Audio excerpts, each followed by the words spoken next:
오늘 첫 번째 순서로 산후 다리 시림이라는 주제로 함께하고 있습니다. 출산이 여성들만 느낄 수 있는 고통이라서 주변에서 꾀병이다 이렇게 말하면 속이 좀 많이 상하죠. 이 시간 그 고민 털어버리실 수 있을 것 같습니다. 박사님 치료 사례 소개해 주시죠. 네, 출산 전에는 전혀 경험하지 못했던 여러 가지 불편함으로 고통을 받고 있다는 34세 여성이 내원했습니다.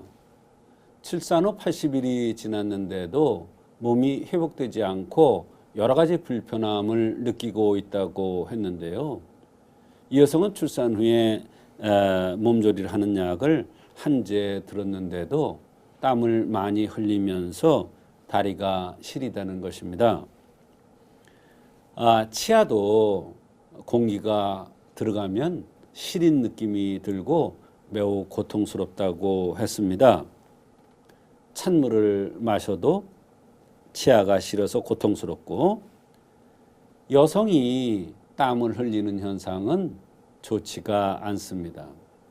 남성은 땀을 흘리는 게 원칙인데 여성이 땀을 흘린다면 이것은 피가 새는 것과 마찬가지로 진액이 새는 현상으로 보기도 합니다.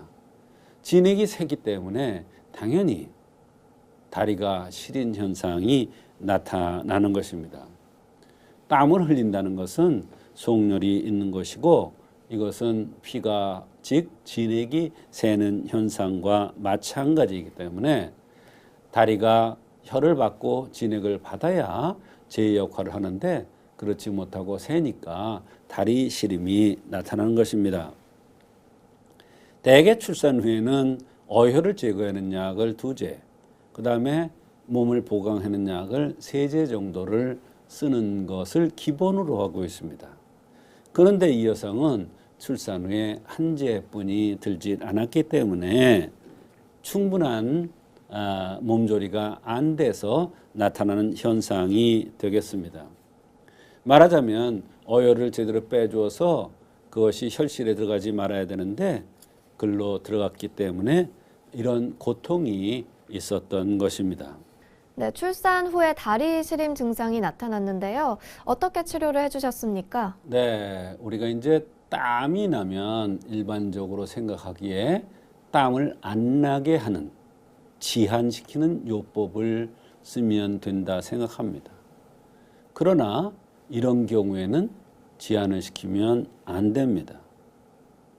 열이 훅 오른다든지 또 열이 식으면 으슬으슬하는 이런 한열 현상이 있을 때 이런 땀이 나는 이런 현상이 있는데, 이때 그냥 무조건 땀을 멈추게 하는 지한요법을 쓰면 절대로 안 되고, 열이 났다가 식었다, 으슬으슬하는 이런 현상을 없애주는 치료를 하면 저절로 땀이 줄어들면서 열이 나는 현상이 없어집니다.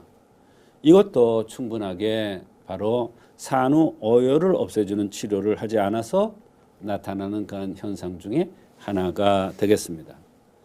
따라서 산후 어혈을 제거해주고 한열을 다스리기 위해서 시오 사물탕이라는 약을 투여하였던 것입니다.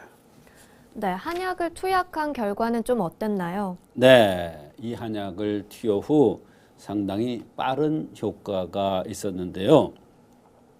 산후 발열이 나면 낮보다 밤에 증상이 심한 것이 특징인데 이 여성도 마찬가지로 밤에 증상이 심했습니다. 귀신을 본 것처럼 헛소리를 하는 심각한 경우도 있는데 이 여성도 마찬가지 이런 증상도 있었습니다. 그래서 산후 몸조리를 철저하게 해줘야 되는데 그것을 못했기 때문에 산후 발열이 났던 것이고, 산후 몸조리는 아주 철저히 해야 되는 것입니다. 산후 다리 시림의 또 다른 사례가 있으시다면 한 분 더 소개를 부탁드립니다. 네, 앞의 경우에는 34세의 젊은 여성이 다리가 시린 경우였습니다. 이번에 말씀드릴 사례는 연세가 60대의 할머니께서 다리가 시리고 이런 현상으로 평생 고생을 하다가 산후 호로약을 쓴 이후로 좋아진 경우가 있어서 소개를 하는 것입니다. 출산 후 얼마 되지 않아서 산후 시림과 또 오랫동안 고생을 하다가 온 환자와는 치료법이 다릅니다. 그런데 산후 굉장히 오랫동안 고생을 한 걸 보면 산후 치료의 중요성을 우리가 새삼 중요하다는 것을 느끼게 됩니다. 산후에 제대로 된 치료를 하지 않으면 평생 고생을 할 수도 있겠구나 하는 그러한 좋은 그러한 사례가 되겠습니다. 네, 이분의 생김새도 궁금합니다, 박사님. 네, 이 60대 여성은 얼굴이 갸름하고 부드럽게 생겼으며 지적형으로 생겼는데요.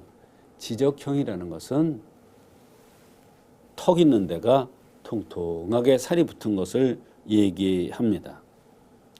이 여성은 특히 볼살에 조혈이라고 해서 볼고 조그만 이러한 홍조를 띠고 있었습니다.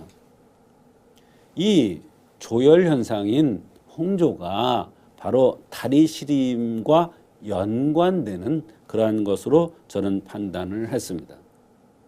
그런데 문제는 60대라는 연세가 문제가 되겠습니다. 60대라는 것은 호로증이 올 수 있는 연세입니다.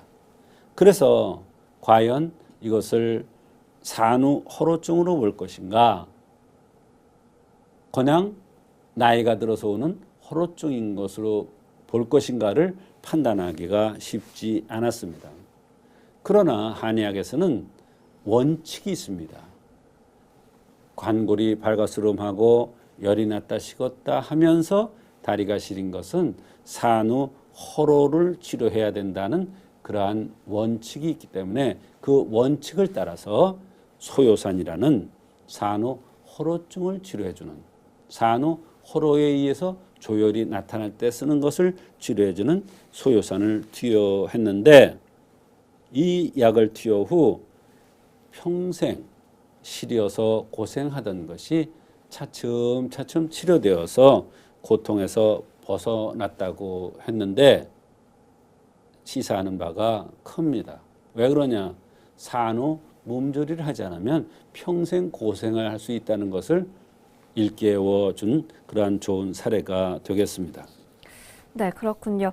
불편해하는 증상들은 다른 어떤 것들이 있었나요? 네, 이분은 항상 피곤하고 갈증이 심하게 난다고 했습니다. 허리가 항상 아프고, 허리가 아픈데 그냥 짤록 허리가 아픈 게 아니라 엉치 쪽으로 허리가 아팠는데요. 엉치가 아프다는 것이 바로 자궁과 연관돼서 허리에 통증이 나타난다는 것을 얘기해주고 있습니다. 그래서 이거는 출산과 유산과 관계가 있는 산후 호로증에 의한 것이구나 하는 것을 알 수가 있는 것입니다.